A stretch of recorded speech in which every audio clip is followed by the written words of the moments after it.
Hello everyone, and welcome to Galaxy 89 Cars. Today, thanks to VVS UK, I'm bringing you an in-depth exterior and interior tour and exhaust video of this 2019 Lamborghini Aventador Super Veloce Yota. VVS UK currently have this, in addition to many of the high specification cars for sale, and you can find all of their contact details in the description of the video.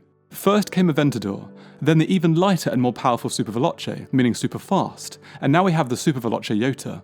Yota is a term used by the FIA to signify their race car class, meaning Lamborghini have gone from superfast to superfast race car with the SVJ. It is formed around a carbon fibre monocoque with both carbon and aluminium body panels, and comes in at 4,943mm long, 108mm longer than the SV, 2,273mm wide including the mirrors, 8mm wider than the SV, 1,136mm high, and has the same dry weight of 1525kg and 4357 weight distribution. This specific car is presented in Bianco EC with full matte PPF. Before we can see the engine bay, we first need to remove the carbon fibre engine cover. This can be done by unlocking the latches on each side, opening them and then carefully lifting the cover off and placing it somewhere safe.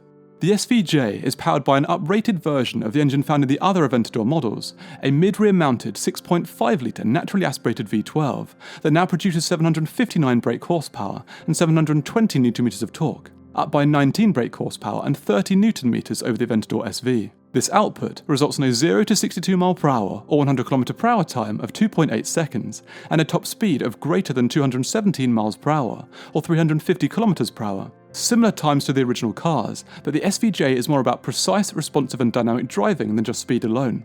Once finished in the engine bay, the cover can be carefully placed back and secured on either side. This car is sitting on 20-inch front and 21-inch rear lightweight Lyrion forged wheels, finished in black. These are one of two wheel options available and can also come in bronze. Braking is provided by carbon ceramic discs, 400mm at the front and 380mm at the rear with vacuum brake boosters. Stability comes from front and rear fully independent double wishbones with pushrod magneto-rheological dampers and front lifting system and full four-wheel drive powered by the Haldex 4 system. The four-wheel steer system from the Aventador S has also been incorporated here for greater agility and stability at low and high speeds. At low speeds, the rear axle steers in the opposite direction to the front, and at high speeds, parallel to it. Now we've finished the model overview, we can start the exterior tour from front to back.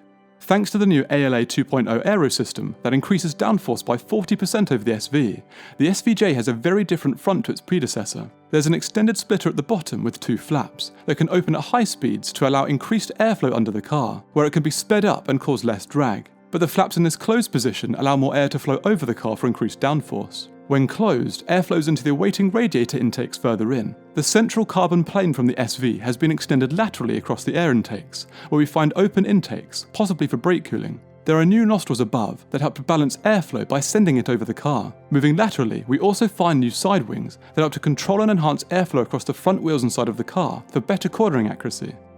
Moving up, we come back to the nostrils with their aggressive styling.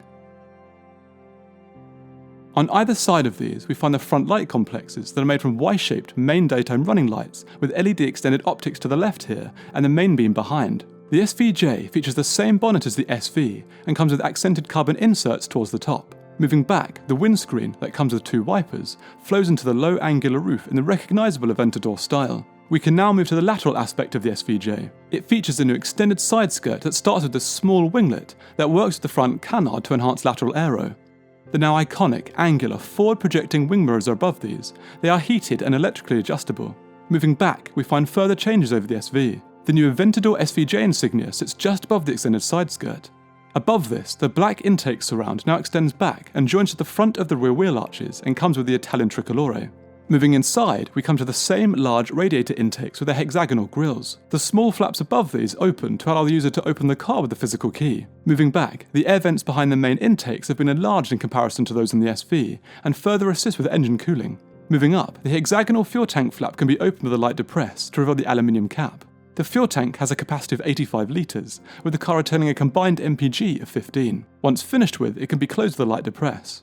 Behind this and on either side, we come to the high engine air intake system. This is broken into three areas, the first of which is finished in carbon. Just behind this and under the flap is the second, with the third on top that was brought in with the SV. Just below this and over the rear wheel arches are the new optional SVJ insignia. As we saw earlier, SVJ comes with a new engine cover design. The engine width slats are gone and have been replaced by these vents, 4 on either side, and the Y-shaped central glass panel that provides a tantalising view of the V12 underneath.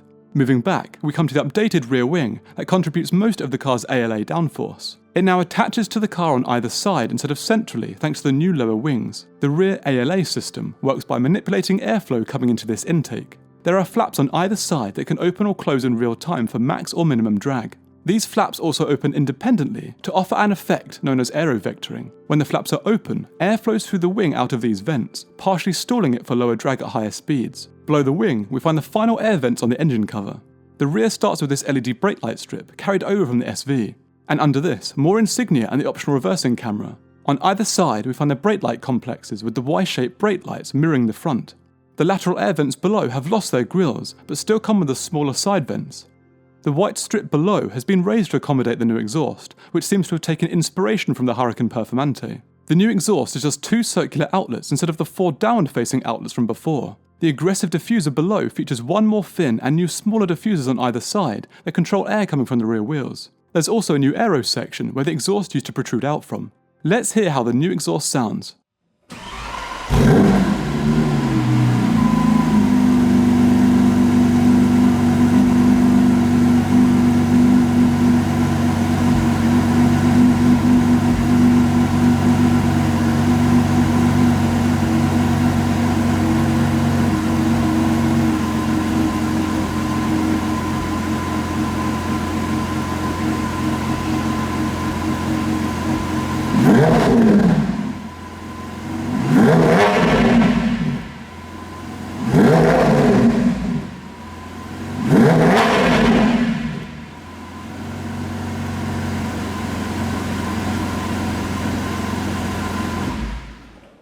Now we've finished the exterior tour, we can move inside. The SVJ comes with standard Lamborghini keys with buttons to lock and unlock. The iconic scissor doors can be opened by depressing the small button within the handle and raising them up. The interior here is finished in Nero Cosmos with white contrast piping and stitching. In the interior, we also find the optional comfort seats, leather, carbon and Alcantara. We can start the interior tour with the doors. The 2 buttons here can be used to disable the interior motion sensor and disable the tilt warning. Moving around, we can see how basic the door interiors are with a single gloss carbon panel and leather door pull. Mirror interior lock controls and the first speaker from the standard system. A Sensonum system is also available. Moving down, we come to the struts that help to facilitate the door's smooth movement and supporting them while up. Now moving inside, the addition of the extended side skirt means the ingress area now has 3 levels. However, ingress and egress is still quite straightforward. Moving along the 2-level sill, we first come to the carbon Aventador kickplate. An illuminated version is also available.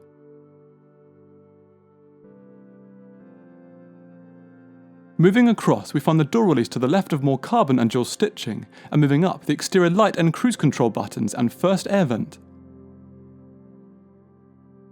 To the left of the vent, we come to the optional multifunctional steering wheel, here upholstered in the Alcantara and leather finish, which is one of 3 options. It starts with a contrast 12 o'clock marker, and Alcantara on either side, then leather around the 9 and 3 grip positions, with controls for the different modes on the left, and volume and hands-free on the right, and with more Alcantara below. To turn the car on, we need to turn to the left, flip up the iconic Fighter Jet S cover and depress the button.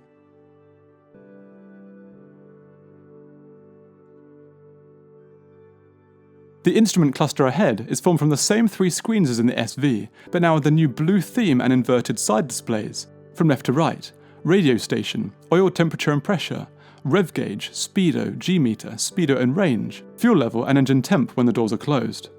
Using the mode button on the wheel, we can change the left display from oil temperature to telephone and call setup, then options for the DAB and FM radio and other media connections. As this is the Yota, the screen is constantly in Corsa, regardless of what drive mode the car is in. When changing between Strada, Sport and Corsa modes, only small colour changes take place instead of display changes. Moving up to the dash, we first come to the 1 of 900 model plaque.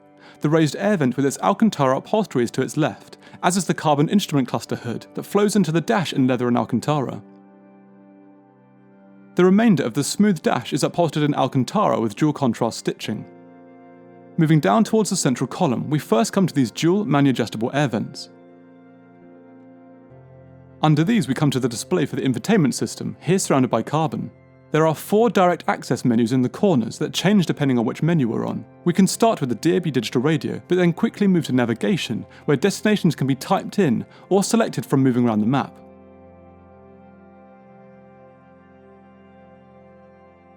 Traffic messages can also be shown. Car comes next, where we can access the SVJ's Ego mode for configuration of bespoke driving modes.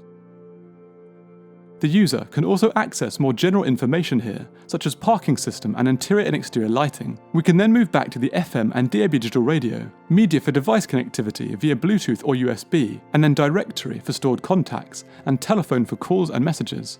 Finally, further small displays appear when adjusting fan speed and temperature.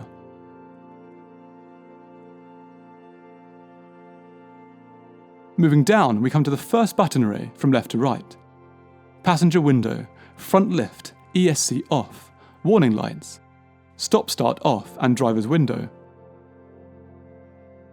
Under these we come to the AC and ventilation controls from left to right. Auto, recirculation, fan off, passenger heated seat, fan speed and temperature scroller. Air direction, driver heated seat, AC and front demist. Moving down, we come to the drive mode selector for Strada, Sport, Corsa and the configurable Ego with the engine on-off button below. The main infotainment button array is below. Navigation, info, car, setup. Scroller and corner selectors. Return, telephone, name, media, radio and the media on-off control and volume scroller. There are 3 small buttons behind this array for reverse, park brake and manual mode. The SVJ comes with the same 7-speed ISR gearbox from the SV. It can be left in full auto, or the paddles behind the wheel can be used to change gear. Moving back, we find a small indentation with leather and Alcantara upholstery behind it. The rear of it runs up to a 12-volt socket and the rear shelf, and eventually the port window where we find a good view of the engine bay.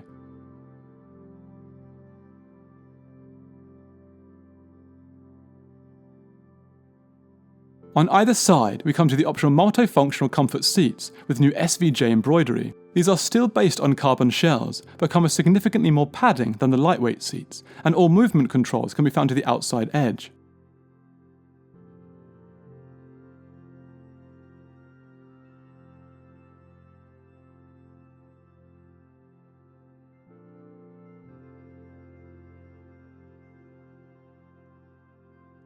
If we slide and tilt the seats all the way out, we can get a better view of their carbon backs, and the rear shelf and netting below.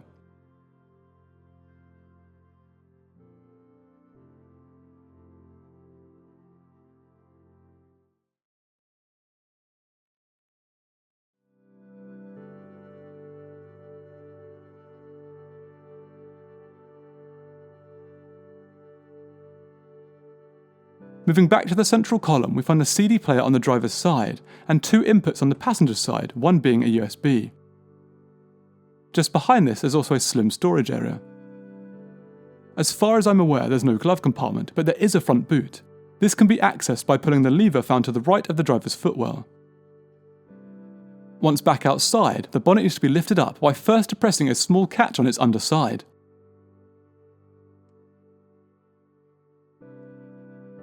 I believe the SVJ has the same capacity here as other Aventadors, which means this area offers around 125 litres.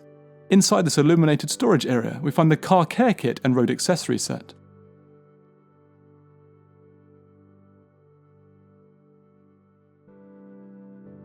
Once finished with, the bonnet can be easily set back down and secured with a firm depress at the front.